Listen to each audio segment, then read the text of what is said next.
Olá, no Repórter Eco de hoje você acompanha o sucesso do documentário que presta homenagem a um dos mais importantes fotógrafos do mundo. Conheça também a campanha contra o abandono de cães e gatos em parques e praças. E ainda, já existe tecnologia para reciclar esponja de cozinha usada.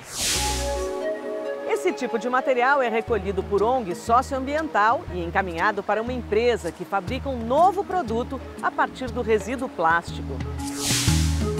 A adoção consciente e a posse responsável são atitudes fundamentais para evitar que o dono desista de cuidar do animal doméstico. Depois de concorrer ao Oscar, o filme Sal da Terra faz sucesso nas telas de cinema, com a história de vida de Sebastião Salgado, um mestre da fotografia.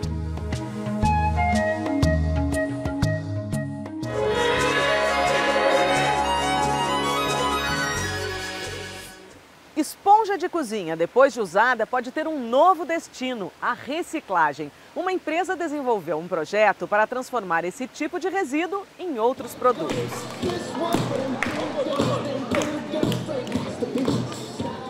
Crianças, jovens, adultos. 1.700 pessoas são atendidas pela Sociedade Benfeitora Jaguaré, organização não governamental que atua na zona oeste da capital paulista desde a década de 50.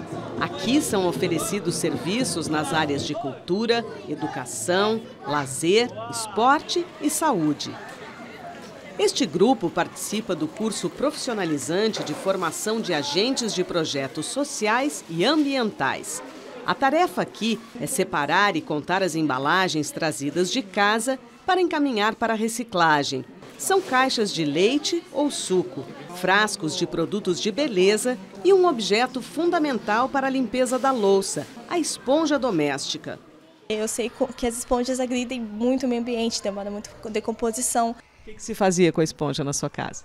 Jogava ela fora, ou se não usava ela para limpar alguma coisa, alguma graxa no chão que não tinha mais utilidade.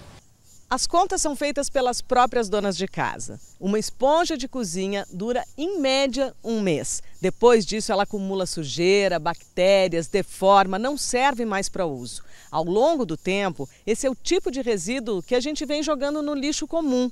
E depois, na melhor das hipóteses, vai parar num aterro sanitário, ocupando muito espaço. A boa notícia é que desde junho de 2014 existe este programa de reciclagem de esponjas e qualquer interessado pode participar. www.terracycle.com.br. Ao entrar neste site, é só seguir as orientações da empresa que promove a reciclagem de resíduos que demandam processos mais complexos, como é o caso da esponja. Qualquer cidadão pode acumular uma certa quantidade, inclusive contando com a ajuda da família, vizinhos, amigos ou da instituição onde trabalha. Depois vai ao correio para despachar o material, de forma gratuita. A importância disso é, principalmente, evitar que mais materiais sejam depositados na natureza, que a gente não esgote, evite ou retarde o esgotamento dos nossos aterros controlados. Essa é a ideia da Política Nacional de Resíduos Sólidos, lei instituída no Brasil em 2010.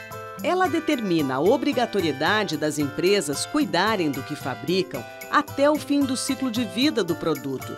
É por isso que algumas procuram dar um destino ambientalmente adequado ao material pós-consumo. Com as esponjas, pode ser produzida esta resina plástica, que serve à fabricação de vários objetos. A gente já tem efetivamente a transformação dessas esponjas em outros produtos? Nós já transformamos esses materiais em produtos que, por exemplo, lixeiras e outros materiais plásticos. Como vocês podem ver aqui, algumas bolsas, esses apoios de laptop. E nesse momento a gente está na fase de poder acumular uma quantidade mínima necessária para rodar um processo industrial, que vai acontecer muito em breve. Entidades sem fins lucrativos, como a ONG que visitamos, recebem 2 centavos de real por esponja coletada, como já acontecia com outros resíduos que contavam com programas específicos de reciclagem implantados anteriormente. Se a gente consegue várias embalagens, a gente consegue uma quantia, a gente vê com os grupos dos alunos da SI, que é uma comissão, onde a gente vê onde pode implantar esse dinheiro. Então a gente conseguiu já nos anos anteriores constituir a quadra, a sala de jogos do Puxadinho, onde eles ficam. O diretor do curso profissionalizante explica que a importância do programa vai além. A gente percebe uma grande mobilização da comunidade. A gente consegue caminhar pelo bairro, olhar o bairro e perceber que tem muita coisa que, se não fosse esse projeto, estaria na rua.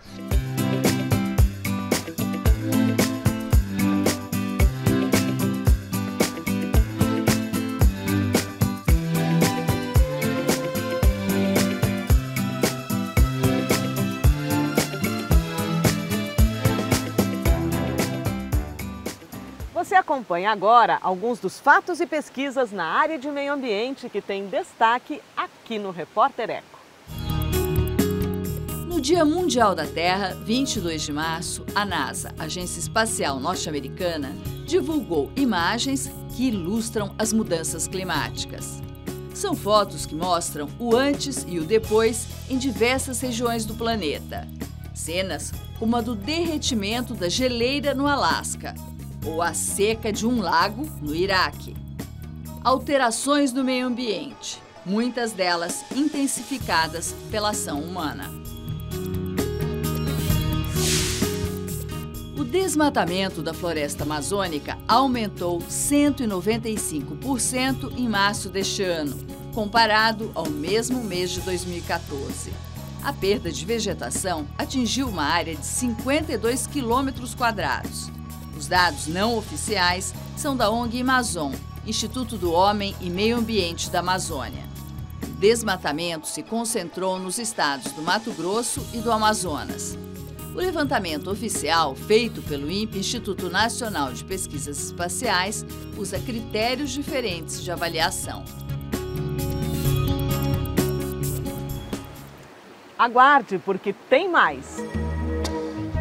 O abandono de cães e gatos nas ruas e praças, um crime que pode ser punido com multa e até prisão. O Repórter Eco volta daqui a pouco.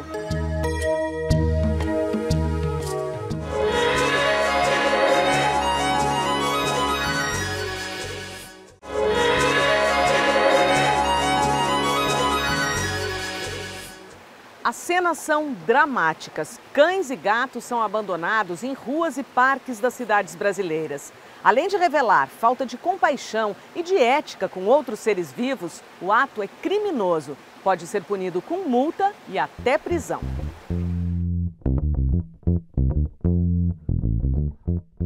Uma caminhada pela trilha, uma soneca ao lado da guarita, embaixo do carro ou sob a sombra da casa. A aparente tranquilidade entre os cães domésticos que vivem soltos no Parque Anhanguera, o maior de São Paulo, situado na zona norte da cidade, esconde um lado feio do ser humano. O engenheiro florestal e administrador do Parque Municipal, Marcelo Mendonça, fala que são cerca de 50 cachorros que simplesmente foram abandonados aqui pelos seus donos. O próprio usuário do parque vem com o cachorro no carro, abre a porta e coloca o cachorro para fora. Por lei, o abandono de animais é crime com pena de multa e detenção. Mas isso parece não inibir a atitude de algumas pessoas, diz Marcelo. Quem sofre são os próprios cães e os bichos silvestres que vivem no parque. A gente percebe que eles chegam aqui, vão ficando tristes, porque são animais abandonados mesmo, né? E em relação ao parque, nós temos animais silvestres. Nós temos aqui esquilos, coatis, veado, tem uma série de animais pássaros que esses animais espantam. No canil do Centro de Controle de Zoonoses, a lotação está esgotada. Mais de 330 cães dividem os recintos. A grande maioria aguarda a adoção depois da triste experiência de passar pelo abandono. A falta de espaço exige critérios mais rígidos. Segundo Mônica de Almeida, coordenadora do canil, só em casos mais extremos, quando os cachorros estão agressivos, muito machucados ou doentes, são recolhidos das ruas. A gente só pode pôr outro animal quando a gente tem a vaga de alguém que foi adotado. ou que veio a óbito naturalmente. Os cachorros que chegam ao centro de zoonoses da capital paulista são examinados, vacinados, castrados e recebem um microchip para identificação. A partir daí, começam a ser preparados para a adoção. As pessoas interessadas em adotar um animal são entrevistadas, explica a Mônica. Você tem que se questionar o porquê que a pessoa está adotando, qual o espaço físico que ela tem, disponibilidade de tempo, para poder tentar fazer indicar um animal com um perfil que agrade a pessoa e que o animal também seja feliz com aquela pessoa.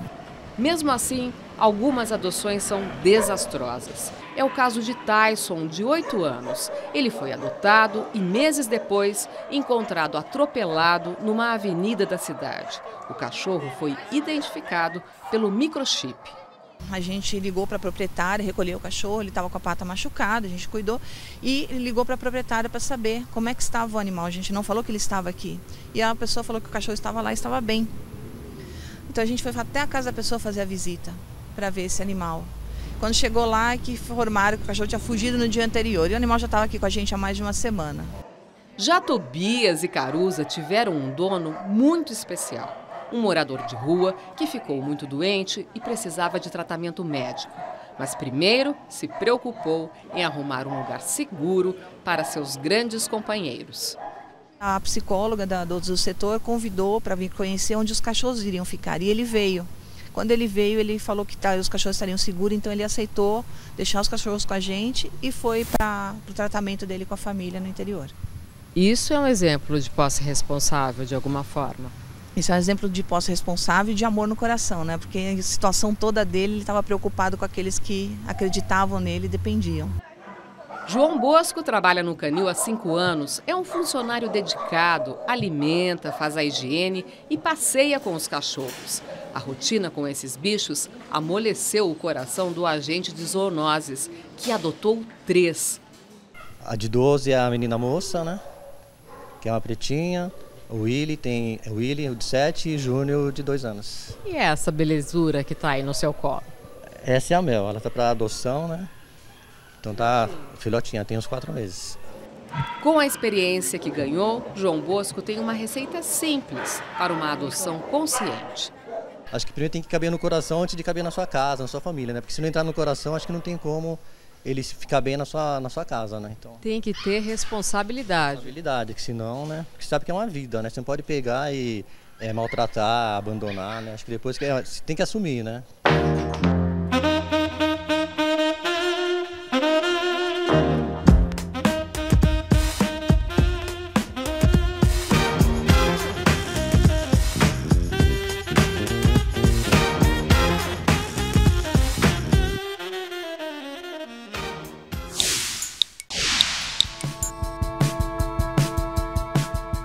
Uma lei federal deu prazo até final de abril para que os municípios com mais de 20 mil habitantes apresentassem planos de mobilidade urbana. Mas muito poucos municípios o fizeram. É preocupante porque o panorama da mobilidade nas nossas cidades está a cada dia mais difícil, com problemas muito graves para toda a população. Inclusive porque quase não há macropolíticas, como elas são chamadas, as que propõem disciplinar a ocupação dos espaços e a população compatível com cada um deles. Da mesma forma, não há propostas abrangentes para a questão dos veículos. Na Inglaterra, por exemplo, já em 1865, uma lei limitava a 6 km por hora a velocidade admitida. Aqui, com 76 milhões de veículos trafegando hoje no país, ainda não temos uma disciplina satisfatória. No ano passado, foram colocados em nossas cidades mais 3 milhões e 400 mil veículos. Neste ano, apesar da crise, em fevereiro colocamos mais 200 mil. Que se espera que aconteça? Para falar só nos acidentes com veículos, a cada hora ocorrem 5 mortes no país. Foram 46 mil em 2012, cresceram 38% em 10 anos. O tempo médio que as pessoas gastam em São Paulo, por exemplo, para sair de casa, ir para o trabalho e voltar, já está em 2 horas e 43 minutos por dia. Temos um impasse para resolver. Como se compatibilizará o uso de veículos com cidades congestionadas? Cidades sem limites serão sempre problema. Esse precisa ser um tema central nas nossas próximas eleições em todos os níveis, em todos os lugares e para valer para toda a população.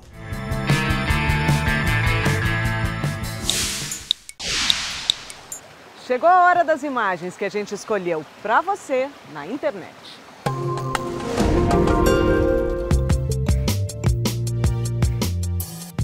A migração de crustáceos em uma ilha da Austrália a 370 quilômetros da costa sul da Indonésia.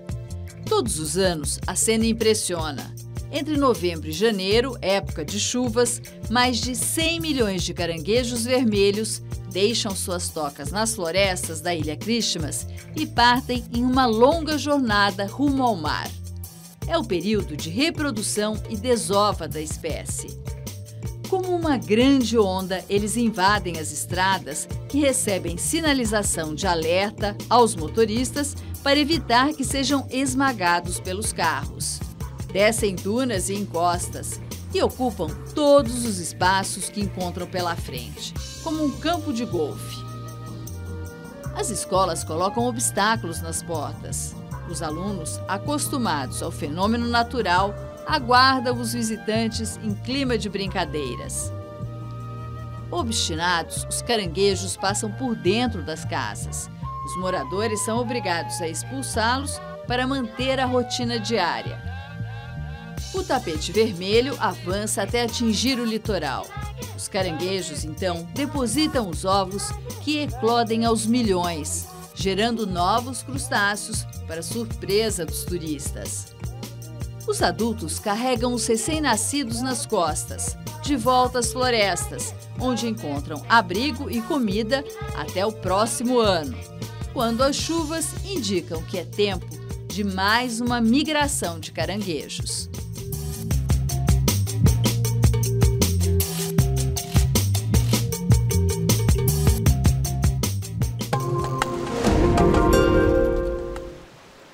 E a seguir, um retrato de Sebastião Salgado. O documentário O Sal da Terra faz sucesso ao revelar o trabalho de um dos mais importantes fotógrafos do mundo. O Repórter Eco volta logo mais.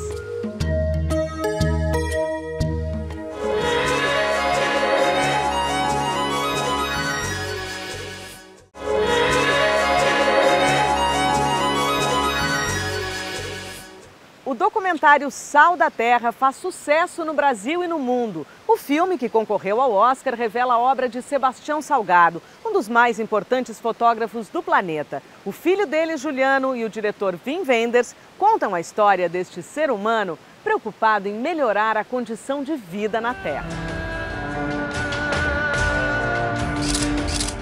Um mestre na arte de escrever com o contraste entre luz e sombra. Nas últimas 4 décadas, Sebastião Salgado rodou o planeta para registrar a condição humana. A trajetória do fotógrafo de 71 anos virou filme. Dirigido pelo filho Juliano, em parceria com o alemão Wim Wenders, O Sal da Terra concorreu ao Oscar de melhor documentário. Um filme sobre o Sebastião tinha que ser um filme sobre as experiências dele. Todo mundo podia ver as fotos, né? Você podia comprar um livro, ir numa exposição, ver numa capa de revista, mas as histórias que ele tinha para contar, as experiências, assim, eram uma coisa única, um aprendizado sobre a humanidade que eu acho que ele é uma das únicas pessoas, das poucas pessoas que tem e que é capaz de transmitir do jeito que ele transmite. Nascido em Aimorés, Minas Gerais, Sebastião Salgado mudou para a França em 1969. Premiado em todo o mundo, ele revela no filme um olhar apurado em busca da melhor imagem. Aquele local não é bom. Não tem nada atrás, não tem nada para... Não sei nada, com boa foto, para ajudar no quadro. Com suas fotos, Salgado denunciou tragédias como a sede e a fome na África, cenas que o deixaram deprimido. Depois de um tempo de reflexão, voltou renovado com um novo projeto, desta vez moldado na esperança. On est arrivé à la conclusion, je pourrais faire un nouveau projet photographique lié à l'environnement. Bien sûr que la première idée qui est venue, c'était de faire une dénonce contre la destruction des forêts ou la pollution des océans. Et après, peu à peu, on a commencé à dire non, on va faire un projet différent. On va faire un hommage à la planète. Gênesis. Sebastião Salgado percorreu 30 países em busca de cenas que mostram a diversidade de povos e ambientes naturais.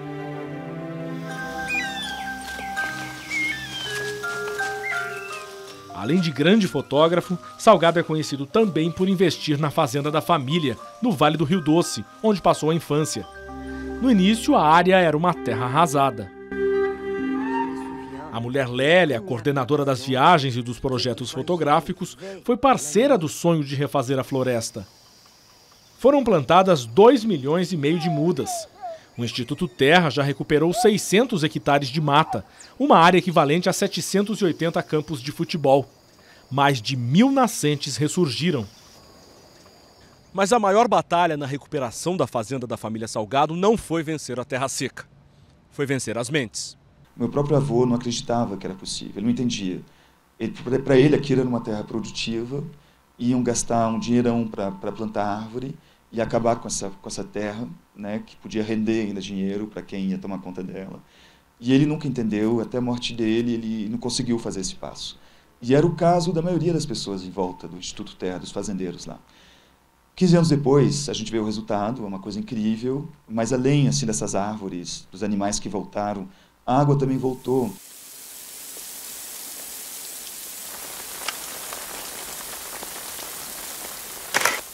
Agora o projeto do Instituto Terra entra em uma nova etapa: plantar 125 milhões de mudas de árvores nativas em um prazo de 25 anos. O reflorestamento será feito ao redor das 370 mil nascentes do Rio Doce. O Rio Doce é um rio imenso que atravessa o estado de Minas quase inteiro e o Vale do Rio Doce todo, essa área imensa, está morrendo. E o resultado disso é uma coisa incrível. Vai ser um resultado ecológico, claro, a água volta, né? O rio começa a viver de novo, tem toda uma vida que volta junto com isso. Também é um resultado econômico, porque com a água a gente sabe que a terra ela se torna produtiva e com isso vem um resultado social muito grande também. Então isso meio que é uma prova que você pode mudar as coisas, que você pode mudar as mentes, e é meio isso que o filme tenta passar.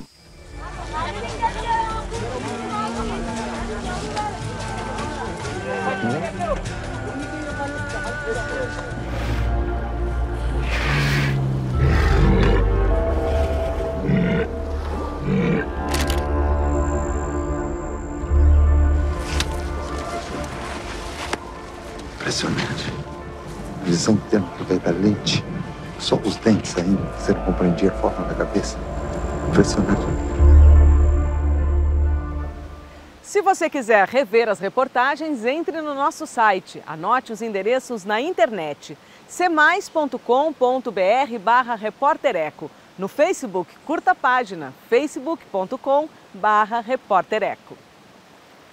E a gente encerra com o pensamento do escritor uruguaio Eduardo Galeano, que morreu recentemente. Ele publicou mais de 40 livros, entre eles o clássico Veias Abertas da América Latina e Os Filhos dos Dias. As frases de Galeano são memoráveis. Veja só. A morte, muitas vezes, mente. Quando se imagina que uma pessoa morreu, ela permanece viva na memória, nas conversas, nas decisões. Repórter Eco. Até o próximo programa.